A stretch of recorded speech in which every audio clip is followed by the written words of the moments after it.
Universi po të thërret tani, mos e injoro këtë natë. Përshëndetje të dashur shpirtra të zgjuar, mirë se vini në këtë hapësirë të shenjtë ku qielli flet drejt për drejt me zemrën tuaj. Sot nuk jemi këtu për të folur thjesht për hyje e plane, sot jemi këtu për të dëgjuar një thirrje të lashtë që vjen nga thellësia e universit.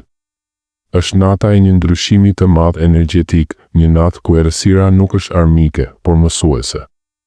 Merkuri po qëndron pothuajse i palvishëm, si një lumë që ndalon para se të kthehet mbrapa.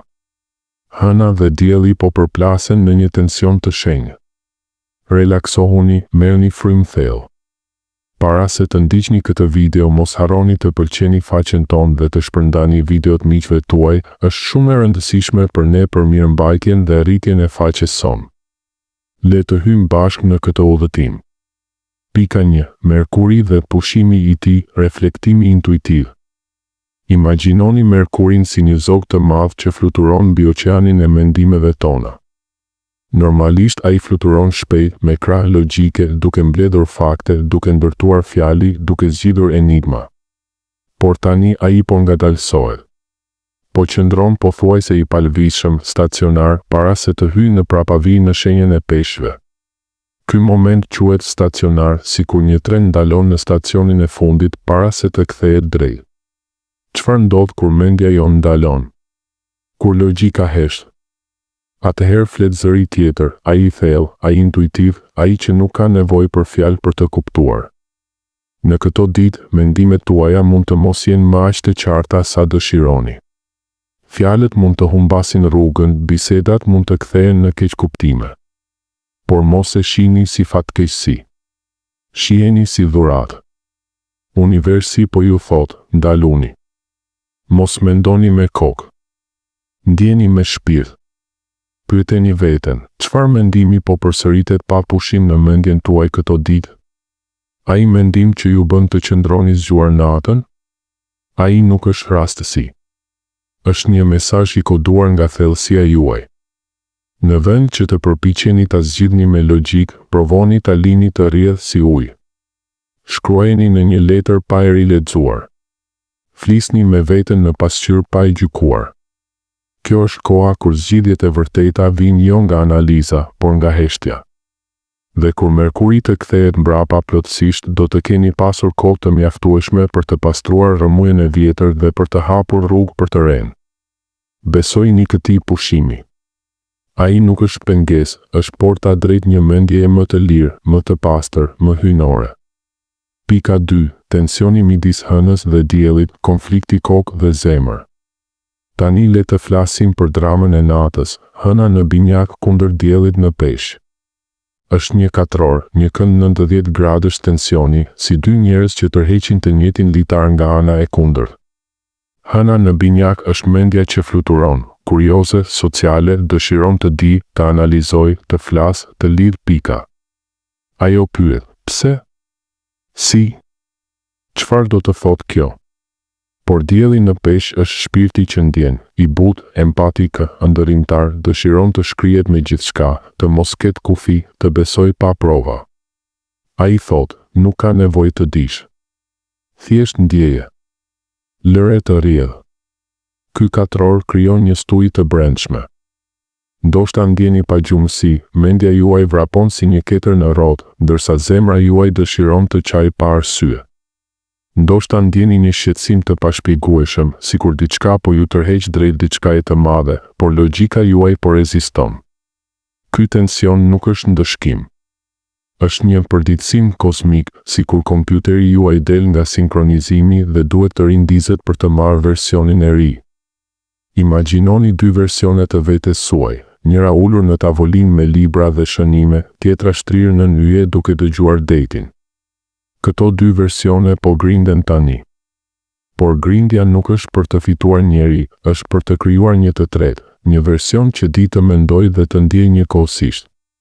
Kjo natë ju fton të lini mendjen të pushoj dhe të lini zemrën të flasë. Mos u përpiqni ta zgjidhni konfliktin me forcë. Thjesht dëgjojeni. Pyetuni, çfarë dëshiron zemra ime që mendja ime po e ignoron? Përgjigjja mund të vijë si një ëndër, si një këngë që ju vjen pa pritur, si një lot që nuk e prisnin. Ky tension është si një lindje dhimbshme, por e nevojshme për diçka më të madhe.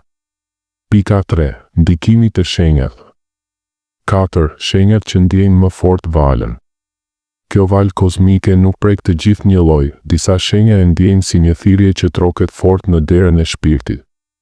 Sidomos, binjakët, virgjëresha, shigjetari dhe peshqit, ata që kanë mësuar prej vitesh të lundrojnë në ujërat e paqarta të peshqve, tani po kalojnë në zjarrin e ri të dashit.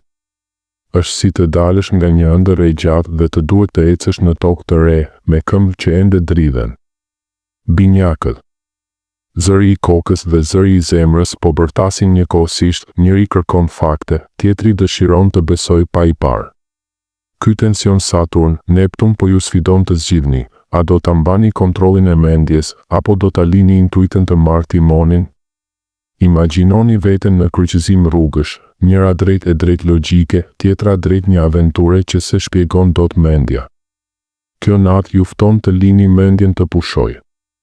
Zgjidhni intuitën, ajo di rrugën që logjika ende se sheh. Pyesni, çfarë ideje po ju tremb, por po ju tërheq njëkohësisht? Lëreni të dalë, ajo është hapi i parë drejt lirisë së vërtetë. Peshqit. Ju jeni në qendër të stuhisë, bashkimi Saturn, Neptun po ndodh pikërisht në kundërshtim me shenjën tuaj, duke ju detyruar të shihni pasqyrën pa mjegull. Vlera juaj e vërtet po troket fort, apo jetoni sipas ëndrave tuaja, apo sipas frikës së mungesës? Financat, siguria, vetvlerësimi, të gjitha po testohen tani. Por dëgjoni, ky nuk është ndëshkim, është zgjim. Universi po ju thotë se vlera juaj nuk matet me llogari bankare, as me atë që të tjerët ju japin, ajo matet me dashurinë që mbani për veten, me besimin që keni në ëndrat tuaja. Mbyllni sytë dhe ndjeni, çfarë do të ndodhte sikur të besonit plotësisht se meritoni bollë të pafund? Kjo natë është për të lënë iluzionin e vjetër dhe për të përqafuar fuqinë tuaj të brendshme. Shigjetarët. Liria juaj e madhe po përplaset me thirrjen për thellësi dhe angazhim. Saturni dhe Neptuni po ju pyet, apo ikni nga intimiteti sepse duket si kufi, apo sepse ende se keni gjetur atë që vërtet ju bën të ndjeni të sigurt? Marrëdhëniet, partneritetet, bashkëpunimet, të gjitha po vijnë në provë. Por pas frikës së humbjes së lirisë gjendet aventura më e madhe, të jesh i lirë brenda një lidhjeje të vërtetë. Imagjinoni harkun tuaj të shtrirë jo drejt horizontit, por drejt dikujt që ecën pranë jush. Mos ikni. Lejoni vulnerabilitetin aty, në atë hapësirë të hapur, do të gjeni zgjerimin që keni kërkuar gjithmonë. Virgjëreshat. Rregulli i vjetër po prishet, perfeksionizmi po thyet si xhami i hollë. Karriera, thirrja publike, ajo që ju identifikon në botë, Saturn dhe Neptun po ju kërkon të lini strukturën e ngurtë dhe të ndërtoni diçka që ka shpirt. Mos u kapni pas detajeve të vogla që ju pengojnë të shihni pamjen e madhe. Kapuni pas qëllimit, ai po ju thërret me zë më të fortë se kurrë. Kjo natë është përgatitje për eklipsin e ardhshëm. Çfarë rutinë po ju mban peng? Lëreni të shkojë. Në vend të perfeksionit, zgjidhni qëllim dhe shikoni si universi fillon t'ju hap rrugë të reja. Këto 4 shenja po mbajnë peshën e tranzicionit, por mos harroni, kjo peshë nuk është barë, është forcë që po ju formon për epokën e re. Dëgjoni thirrjen e tyre brenda jush. Përfundim dhe mesazhi kryesor. Kjo natë nuk është për të zgjidhur problemet me logjik. Është për të dëgjuar intuitën. Universi po ju kërkon të shihni ato gjëra që keni shmangur, frikën, ëndrat e harruara, potencialin e pashfrytëzuar. Mos kini frikë nga errësira. Ajo është nëna e dritës së re. Mbyllni sytë tani. Merrni frymë thellë. Dëgjoni çfarë po ju thot shpirti juaj. Ky është fillimi i diçkaje të jashtëzakonshme. Ju nuk jeni vetëm në këtë udhëtim. Ne jemi bashkë. Faleminderit që ishit këtu me mua. Nëse kjo rezonoi me ju, lëreni një like, ndajeni me dikë që ka nevojë dhe më tregoni në komente, çfarë po ju flet intuita juaj këtë natë.